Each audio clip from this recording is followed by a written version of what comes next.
La parole est à monsieur Daniel Fasquelle. Monsieur le Président, mes chers collègues, ma question s'adresse à Jean-Marc Ayrault, Premier ministre.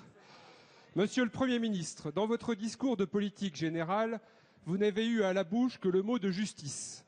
Que comptez-vous faire par conséquent pour écarter la proposition de loi sur la tarification progressive de l'énergie? Ce texte rompt en effet avec l'un des acquis majeurs du Conseil national de la résistance, à savoir l'égal accès de tous, partout en France, au même tarif, au gaz et à l'électricité. En lieu et place, vous prévoyez un système profondément inégalitaire et injuste. Injuste socialement, car demain ce sont les retraités, les personnes handicapées, les parents avec de très jeunes enfants, les personnes malades qui, parce qu'elles sont plus souvent à leur domicile, vont devoir, par votre faute, payer plus cher leur gaz et leur électricité. C'est scandaleux. Injuste socialement, mais injuste également territorialement. Vous écartez en effet du dispositif des énergies comme le fioul et le bois. C'est donc, une fois de plus, la France rurale que décidément vous n'aimez pas, que vous laissez de côté. Mais il y a pire encore. Dans une même commune, selon que votre maison ou votre appartement sera protégé ou soumise aux intempéries, selon que vous serez plus ou moins bien exposé, selon que vous habiterez dans la vallée ou en altitude, vous ne paierez pas, comble d'injustice, accrochez-vous, la même énergie au même prix. Injuste socialement, injuste territorialement, mais injuste également financièrement. Car une fois de plus, ce sont les classes moyennes qui vont devoir payer. Elles vont payer du malus pour équilibrer le système. Elles vont payer des travaux pour s'isoler. Et surtout, elles vont payer pour financer le recrutement d'agents et de fonctionnaires qui bientôt viendront frapper à nos portes pour contrôler la façon dont nous sommes chauffés et éclairés. Quel pays démocratique peut-il accepter pareille dérive?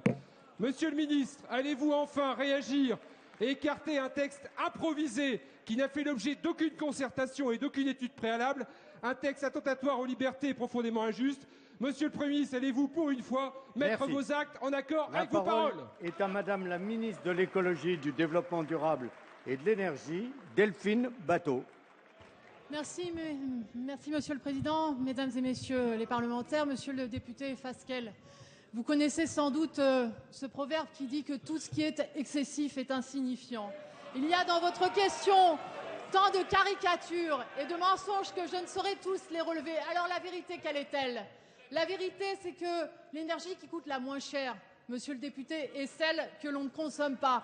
La vérité, c'est qu'en 5 ans, la droite n'avait rien fait pour les économies d'énergie et qu'à ce rythme-là, la France n'atteindrait même pas la moitié de l'objectif européen qu'elle s'est fixé en matière d'économie d'énergie. La vérité, c'est que sous le précédent gouvernement, 8 millions de Français sont en précarité énergétique et payent plus de 10% de leurs revenus chaque mois. Alors la proposition de loi de François Brottes, que je salue, elle répond d'abord à une urgence sociale, puisqu'elle va permettre d'étendre la tarification sociale de l'énergie à 8 millions de Français en situation de précarité énergétique, alors qu'aujourd'hui seulement 450 000 foyers étaient concernés. Ensuite, c'est une réforme vertueuse écologiquement, puisqu'il s'agit de donner une valeur aux économies d'énergie. Une famille avec 2 enfants chauffés au chauffage électrique pourra percevoir un bonus de 120 € par an grâce à cette proposition de loi. C'est ça la vérité. Vous parlez des retraités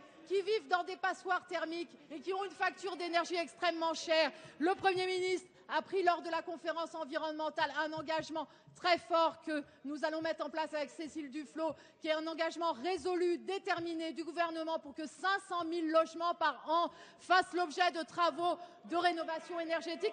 C'est une politique qui est vertueuse socialement, vertueuse écologiquement et vertueuse économiquement aussi, parce que nous allons créer des emplois dans le secteur du bâtiment. Merci.